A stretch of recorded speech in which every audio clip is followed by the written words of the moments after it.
à l'église La Nouvelle Arche. On est très heureux de vous recevoir ce matin pour ce culte spécial Noël. Et on vient de chanter un chant magnifique qui s'intitule « Hey, vous êtes encore là ». Quel beau chant, hein? Et on ne l'a pas chanté pour rien. Parce que, les enfants, est-ce que vous pouvez me dire qu'est-ce qu'il va y avoir dans une semaine? Alors, ok. Les enfants, vous êtes là, réveillés, vous avez pris des chocopops et tout ça, tout va bien. Qu'est-ce qu'il va y avoir dans une semaine? Oui, et je crois qu'il faudrait être aveugle pour ne pas s'être rendu compte de ce qu'il va y avoir dans une semaine. Lundi, par exemple, on a eu un concert ici à l'église avec Leandro González. On a eu de merveilleux chants sur des rythmes sud-américains. Qui c'est qui était là? Ok, super. On a même appris à faire quelques pas de danse sur des styles de musique différents comme la bachata. Moi, au début, je croyais que c'était un plat italien, la bachata. Je croyais qu'on allait prendre l'apéro et tout ça. Non, c'est de la danse. Il fallait faire des petits pas sur les côtés, etc., etc. Ok. Noël. Et depuis quelques jours, même depuis quelques semaines, on en voit partout. Et, excusez-moi l'expression, ça sent le sapin autour de nous. Alors quand je dis ça sent le sapin, hein, je ne veux pas parler de l'odeur des chaussettes de vos enfants ou de vos maris en fin de journée qu'ils déposent au pied du canapé, mesdames. Je parle de la vraie odeur de sapin, d'accord? Ça sent Noël partout. Il y a les décorations de Noël dans nos rues, dans nos centres commerciaux, dans nos maisons. Quand vous allez faire vos courses, vous avez les chocolats de Noël qui sont à l'entrée, il y en a partout avec les Ferrero Rocher, hein, on va se régaler. Alors du coup, pardon, il faut que je cite 3 marques, donc Ferrero Rocher, Lindt et Milka. Au moins, on n'aura pas de soucis avec la télé. Vous avez pu voir depuis quelques semaines aussi, le matin, l'après-midi à la télévision, vous avez les magnifiques téléfilms de Noël qui passent en boucle avec des titres du style « Un miracle pour Noël »,« L'amour de Noël »,« La fiancée de Noël ».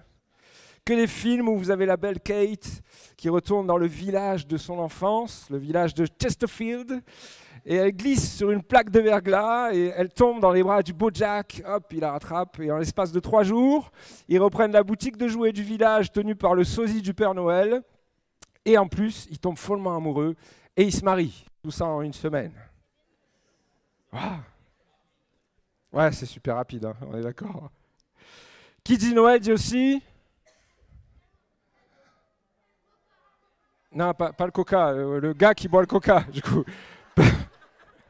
Pardon, bah oui, je suis bête. J'ai 2 passions dans la vie, c'est Noël et le coca, du coup j'ai tout rassemblé sur le même pull. Qui dit Noël dit Père Noël, pas vrai les enfants? Et qui dit Noël dit surtout... Voilà, je sais que vous êtes pressés de les ouvrir, et du coup c'est la première chose que vous m'avez sortie. Voilà à peu près, en tout cas, ce qui caractérise Noël. Voilà à peu près ce que notre société, en tout cas, en a fait. Et dans notre inconscient collectif, dès qu'on pense Noël, on pense à toutes ces choses que je viens d'énumérer. Une fête commerciale rouge et blanche, féerique, certes, mais dont la magie s'estompe dès le lendemain. Une joie de courte durée qui s'évanouit dès que les aiguilles du sapin tombent par terre. Et des fois, la magie, elle s'évanouit beaucoup plus vite parce que... le jour même, parfois, on est un peu frustré lorsque notre mari nous a acheté le dernier aspirateur Tornado au lieu du parfum Chanel qu'on attendait. Ou alors quand surgit la dispute familiale entre tonton Gérard et mamie Suze au moment du dessert. Hop. Et du coup, maman qui avait préparé la bûche de Noël toute la journée, eh ben, l'instant est gâché, la magie a déjà disparu. Bref. On va s'arrêter là, je vous ai dressé un beau tableau de Noël, tel qu'il est devenu au fil des décennies dans notre société. Et même ce matin, je vous ai rassemblé tous les clichés de Noël, les sapins, la cheminée, la couverture, la chaussette, c'est fait exprès, je ne me suis pas déguisé pour rien, le pull de Noël avec le Père Noël dessus. Mais croyez bien que ce n'est pas sur ces choses-là que je voudrais m'attarder ce matin. Ce matin, je voudrais que on puisse s'attarder sur quelque chose de particulier si vous ne le saviez pas encore ou si peut-être vous l'aviez oublié. J'aimerais vous amener au véritable sens de Noël. Je voudrais aussi que l'on puisse parler ce matin, non pas du Père Noël, qui est là sur mon pull, mais plutôt de celui qui est le véritable Père de Noël. De qui s'agit-il?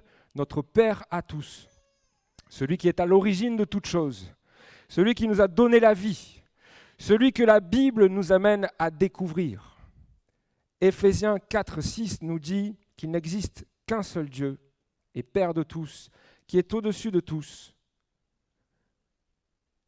Et ce n'est pas un Dieu qui se contente simplement d'observer sa création d'en haut, en simple spectateur, non. C'est un Dieu qui désire devenir acteur de la vie de chacun d'entre nous. C'est le Dieu qui désire devenir partie prenante de notre avenir, à chacun en particulier, parce que Dieu a un plan parfait pour chacun d'entre nous.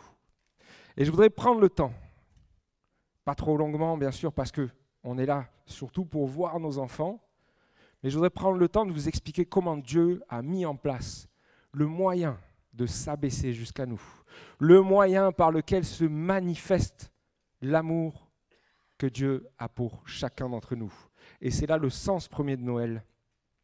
Nous l'avons chanté, c'est Dieu qui vient vers le monde. On va faire une lecture, si vous voulez bien, dans la Bible, dans le livre l'Évangile de Jean, au chapitre 4 et au verset 9. Voici comment l'amour de Dieu s'est manifesté envers nous. Dieu a envoyé son Fils unique dans le monde, afin que par lui, nous ayons la vie. Et cet amour consiste non pas dans le fait que nous avons aimé Dieu, mais dans le fait que lui nous a aimés et a envoyé son Fils comme victime expiatoire pour nos péchés. Amen.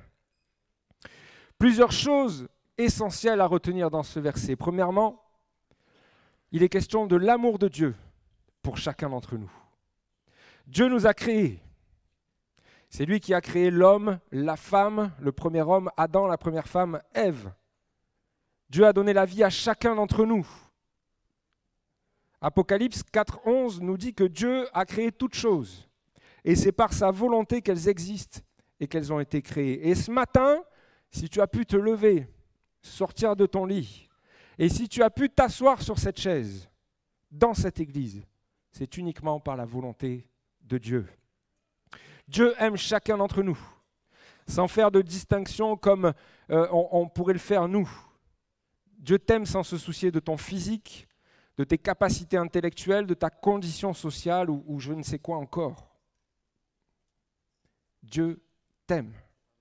Et ce matin, il y a quelqu'un au milieu de nous, peut-être, qui pense que personne ne l'aime, qui se sent seul, abandonné, délaissé. Prends déjà cette première bonne nouvelle pour toi, dans ton cœur. Il y a quelqu'un qui t'aime, d'un amour qui dépasse l'amour des hommes et des femmes. Dieu t'aime. Il t'aime d'un amour parfait, sans condition, sans arrière-pensée. Et cet amour, nous l'avons lu, il le manifeste en envoyant son Fils Jésus. Et c'est là le véritable sens de Noël. Le sens premier de cette fête, c'est Dieu qui envoie son Fils. C'est Jésus qui s'incarne dans une enveloppe humaine. C'est la naissance de Jésus, sa venue dans le monde. Lisez avec moi dans l'Évangile de Luc, au chapitre 2. À cette époque-là, parut un édit de l'empereur Auguste qui ordonnait le recensement de tout l'Empire. Ce premier recensement eut lieu pendant que Quirinus était gouverneur de Syrie. Tous allaient se faire inscrire, chacun dans sa ville d'origine. Joseph aussi monta de la Galilée, de la ville de Nazareth, pour se rendre en Judée, dans la ville de David, appelée Bethléem, parce qu'il était de la famille et de la lignée de David. Il y alla se faire inscrire avec sa femme Marie qui était enceinte. Pendant qu'ils étaient là, le moment où Marie devait accoucher arriva et elle mit au monde son fils premier-né. Elle l'enveloppa de langes et le coucha dans une mangeoire parce qu'il n'y avait pas de place pour eux dans la salle des hôtes. Un ange apparaît à des bergers. Il y avait dans la même région des bergers qui passaient là la nuit dans les champs pour y garder leurs troupeaux. Un ange du Seigneur leur apparut et la gloire du Seigneur resplendit autour d'eux. Ils furent saisis d'une grande frayeur, mais l'ange leur dit : « N'ayez pas peur, car je vous annonce une bonne nouvelle qui sera une source de grande joie pour tout le peuple. Aujourd'hui, dans la ville de David, Il vous est né un sauveur, qui est le Messie, le Seigneur. Voici à quel signe vous le reconnaîtrez. Vous trouverez un nouveau-né enveloppé de langes et couché dans une mangeoire. Et tout à coup, une foule d'anges de l'armée céleste se joignit à l'ange. Ils adressaient des louanges à Dieu et disaient « Gloire à Dieu dans les lieux très hauts, paix sur la terre et bienveillance parmi les hommes. » Je ne sais pas si vous imaginez le tableau. Le ciel rempli d'anges. On va tester, voir ce que ça peut donner. On va reprendre cette phrase ensemble, les enfants, et les autres aussi. Vous voulez bien? Gloire à Dieu dans les lieux très hauts, paix sur la terre et bienveillance parmi les hommes.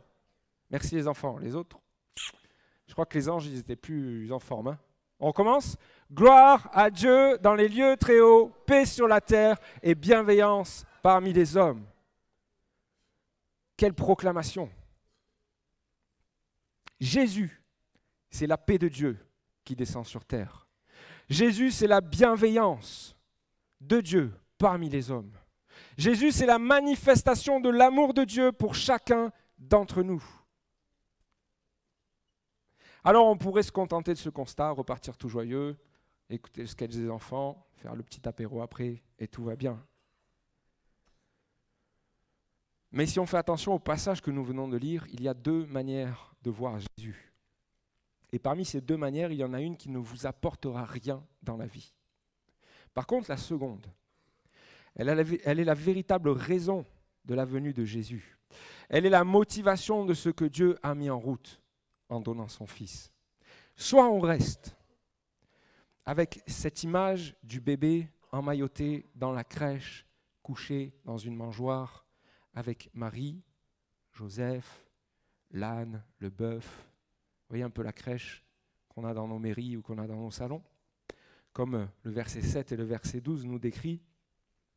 Et c'est ce que beaucoup de personnes font, ils gardent ça en image. Dieu a envoyé son Fils, le petit bébé Jésus. Soit on choisit de voir Jésus tel qu'il est, vraiment, comme nous le décrit le verset 11 que nous avons lu. Il vous est né un sauveur, qui est le Messie, le Seigneur.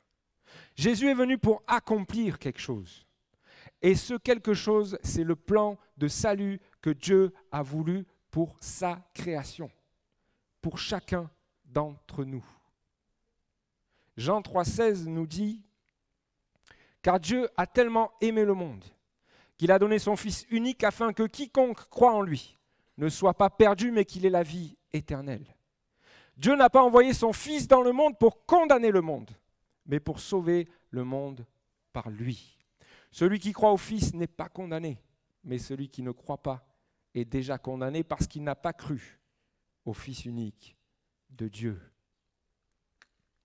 Jésus est le Sauveur, celui par qui le salut de chacun d'entre nous est possible.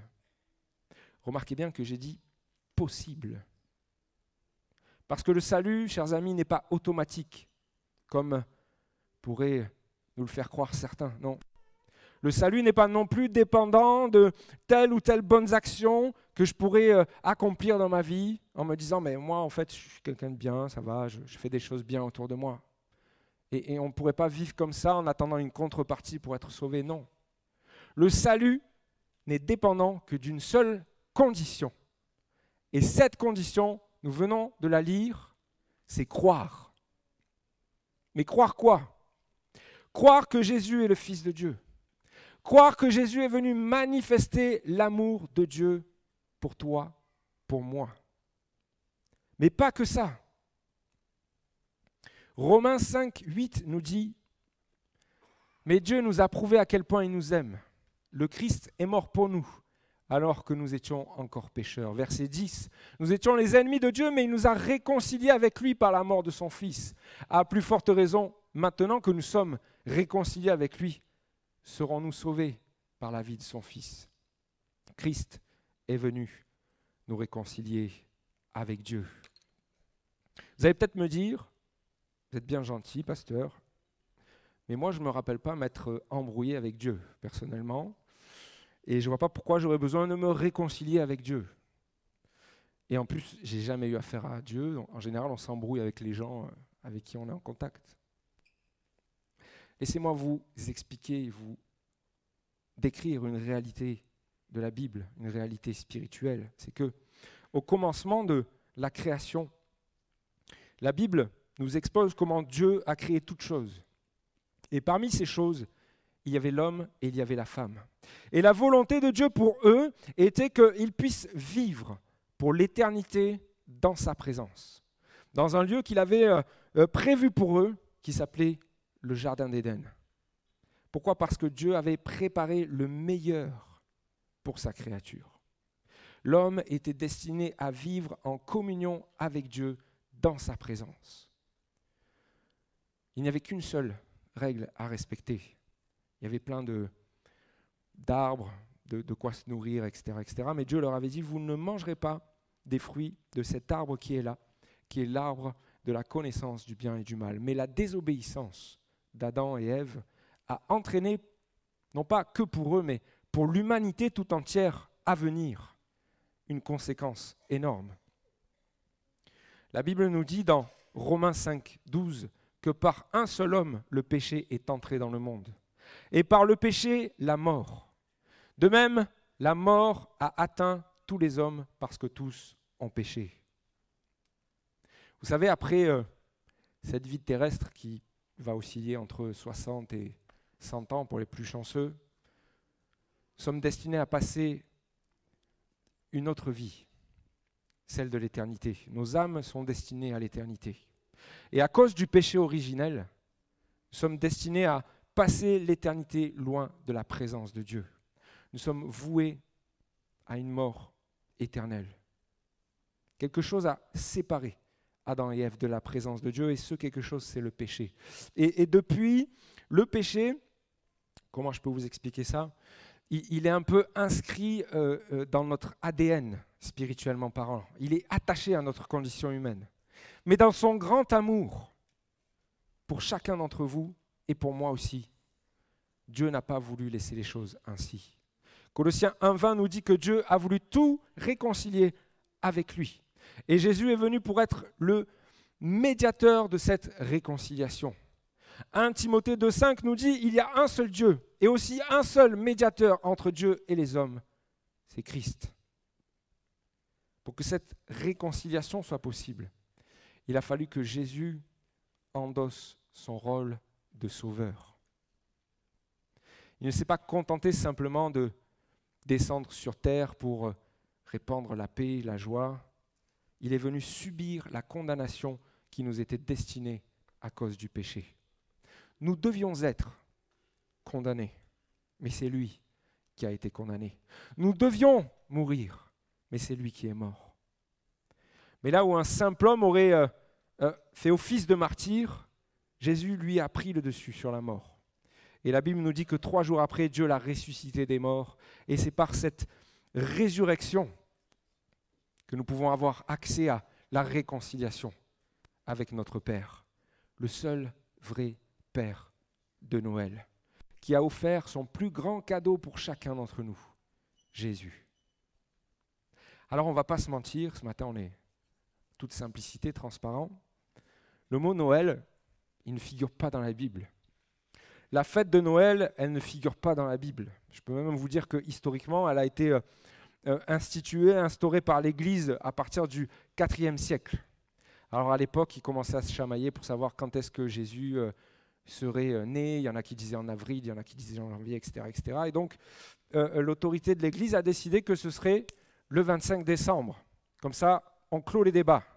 Et la deuxième raison aussi, c'était pour coller aux fêtes païennes qui étaient en fin d'année, en hiver, les fêtes du solstice d'hiver. Néanmoins, c'est bien à cause de la venue de Christ que cette fête a été créée. Noël est bien la fête de la nativité. Elle est bien centrée sur Jésus. Le mot Noël vient du latin natalis, qui a donné en français natalité. Il a la même étymologie que des mots tels que natale en italien. Il y a des Italiens ce matin, des Siciliens. Vous êtes là, ok, ça marche. Natal en portugais, il y en a aussi. Parfait. Et bien sûr, Navidad en espagnol. Il y en a aussi. Ah oui, il y en a. Et tous ces mots Il s'attarde sur la même notion, celle de la naissance. En anglais, si vous prenez Noël, vous le traduisez par Christmas. Et dans Christmas, il y a Christ. Et ce mot-là, il s'attarde sur la deuxième notion importante de Noël. Il y a la naissance, mais la naissance de Jésus. Alors, en tant que chrétien, pour être franc avec vous, je n'ai pas besoin d'attendre le 25 décembre pour célébrer la venue de Christ dans le monde. Chaque jour, je remercie Dieu. Chaque jour, je dis merci au Seigneur parce qu'il est venu, il est descendu au milieu de nous. Chaque jour, je célèbre le Seigneur pour ce qu'il a accompli. Mais par contre, je veux utiliser cette période de Noël pour rappeler aux personnes qui m'entourent, aux personnes qui nous entourent, le véritable sens de Noël. En tant que chrétiens, nous voulons profiter des fêtes de Noël qui sont souvent propices à des moments comme cela, aux rassemblements familiaux par exemple, pour partager la bonne nouvelle de l'Évangile.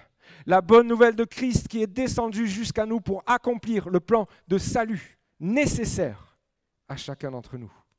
Je veux profiter de ce moment que nous vivons ensemble ce matin pour partager avec vous ce que nous célébrons tous les jours et pas seulement le 25 décembre. Jésus-Christ, le Sauveur. Amen. Aujourd'hui, si tu acceptes ces choses dans ton cœur, aujourd'hui, si tu crois, si tu veux croire que Jésus est le Fils de Dieu, aujourd'hui, si tu crois que tes péchés sont pardonnés par son sacrifice à la croix, aujourd'hui, si tu crois qu'il est mort pour toi, mais aussi qu'il est ressuscité et qu'il te prépare une place dans la maison de son Père qui est dans le ciel. Aujourd'hui, si tu veux faire de lui ton sauveur, le maître de ta vie, celui que tu vas suivre, tu peux recevoir le plus beau des cadeaux pour Noël de la part du vrai Père de Noël. Tu peux recevoir le salut en Jésus-Christ. Merci de nous avoir suivis sur notre chaîne YouTube. Vous avez aimé cette vidéo? Alors je vous invite à vous abonner.